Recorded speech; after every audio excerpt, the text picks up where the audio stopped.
Hello बच्चों, let's see this question. The question says aryl halides are extremely less reactive towards nucleophilic substitution than the alkyl halide. Which of the following account for this? Option दिया है, statement one दिया है due to the resonance in aryl halide, statement two in alkyl halide carbon atom is CX bond is sp2 hybridized, whereas in aryl halides carbon atom in CX bond is sp3 hybridized. Statement three दिया है due to the stability of phenyl carbocation. Fourth, due to the possible repulsion there are the less chance of the nucleophile to approach the electron rich arene. ठीक है ना, कौन सा option सही है? तो सबसे पहले इस क्वेश्चन का की कंसेप्ट हम लोग देख लेते हैं. तो की कंसेप्ट देख लेते हैं इस क्वेश्चन का. की कंसेप्ट ठीक है. तो हमारे पास क्या है, एरिल हैलाइड है और एल्किल हैलाइड है. ठीक है, एरिल हैलाइड हमारे पास क्या है, this one, this is the aryl halide. और एल्किल हैलाइड कौन होगा, this is the alkyl halide. ठीक है, तो कह रहा है एरिल हैलाइड की जो होता है extremely less reactive towards nucleophilic substitution reaction. ठीक है, क्यों होता है? तो इसके पास फॉलोइंग रीजन है. ठीक है, रीजन क्या है? Aryl halide is extremely less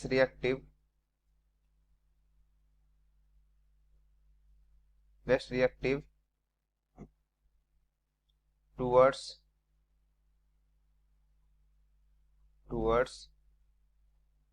nucleophilic substitution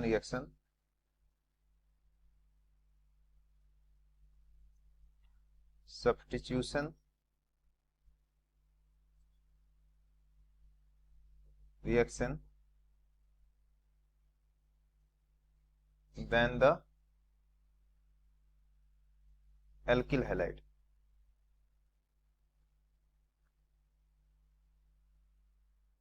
Due to the following reason. Due to the following reason. Following reason. ठीक है, तो देख लेते हैं पहला रीजन क्या बोल रहा है. फर्स्ट रीजन बोल रहा है, पहला रीजन होता है रेजोनेंस इफेक्ट. फर्स्ट रीजन क्या बनेगा, रेजोनेंस इफेक्ट. Resonance effect.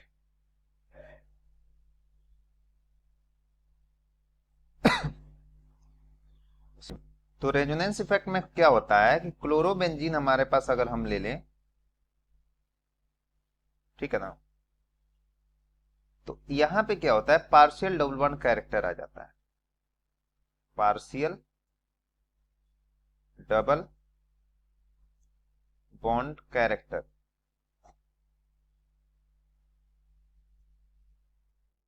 ठीक है, बिटवीन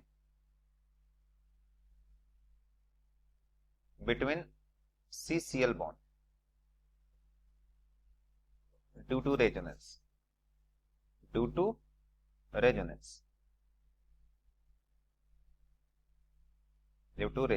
ठीक है, ये हो गया. सेकेंड क्या पॉइंट क्या बोलता है कि difference in hybridisation. Difference in hybridisation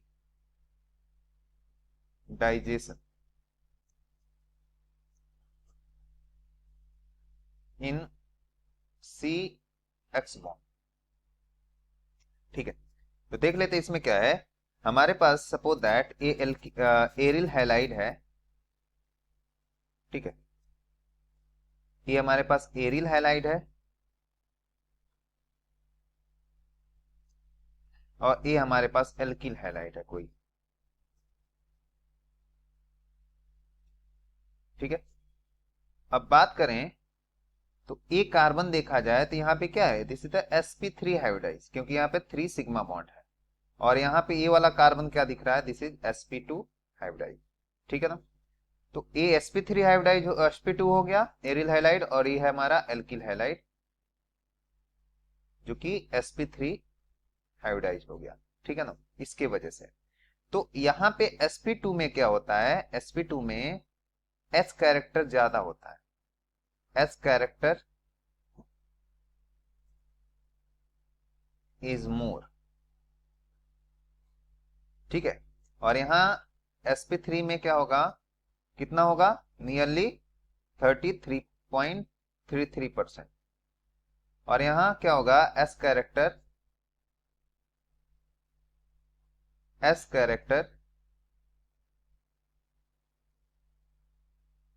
is less, कितना होगा, नियरली 25%, ठीक है। तो यहाँ क्या होगा, इलेक्ट्रोनिगेटिविटी कार्बन का ज्यादा होगा, electronegativity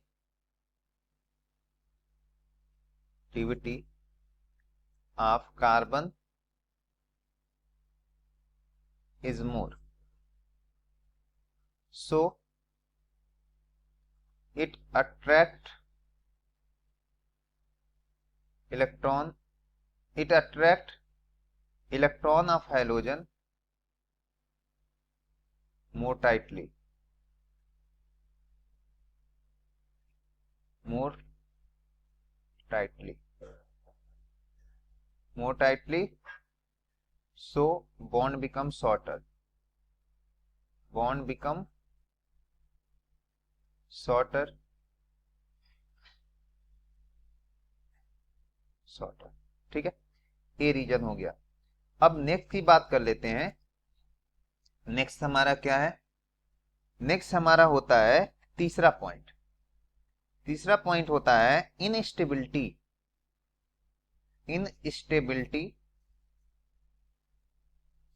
instability of phenol, of phenyl, phenyl cation, ठीक है ना। तो मतलब क्या होता है, हेलो एरीन में से फिनाइल कैटायन फॉर्म होगा, तो ये सेल्फ आयोनाइजेशन ये स्टेबल नहीं होता है, ठीक है। इसमें SN1 रिएक्शन क्या हो जाता है, रूल्ड आउट हो जाता है, ठीक है ना। तो ये कंडीशन है। उसके बाद चौथा में क्या होता है, चौथा में हमारा है कि अगर हम पॉसिबल, अगर यहाँ पे देखा जाए कि अगर न्यूक्लियोफाइल अगर अटैक करता है, सपोज दैट यहाँ पे हमारा क्या है, क्लोरोबेंजीन है, हेलो बेंजीन या क्लोरोबेन, इस पे न्यूक्लियोफाइल जैसे ही आता है, न्यूक्लियोफाइल जैसे ही इस पे अटैक करेगा तो क्या होगा, ये रिपल्सन लगेगा, क्या लगता है, रिपल्सन,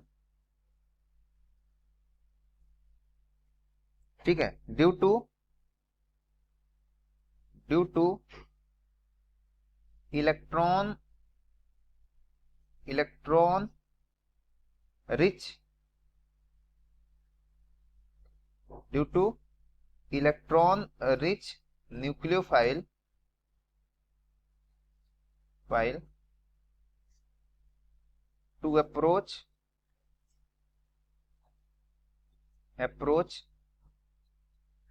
इलेक्ट्रॉन रिच एरिन्स, दोनों इलेक्ट्रॉन तो क्या होगा, रिपल्सन होगा, ठीक है।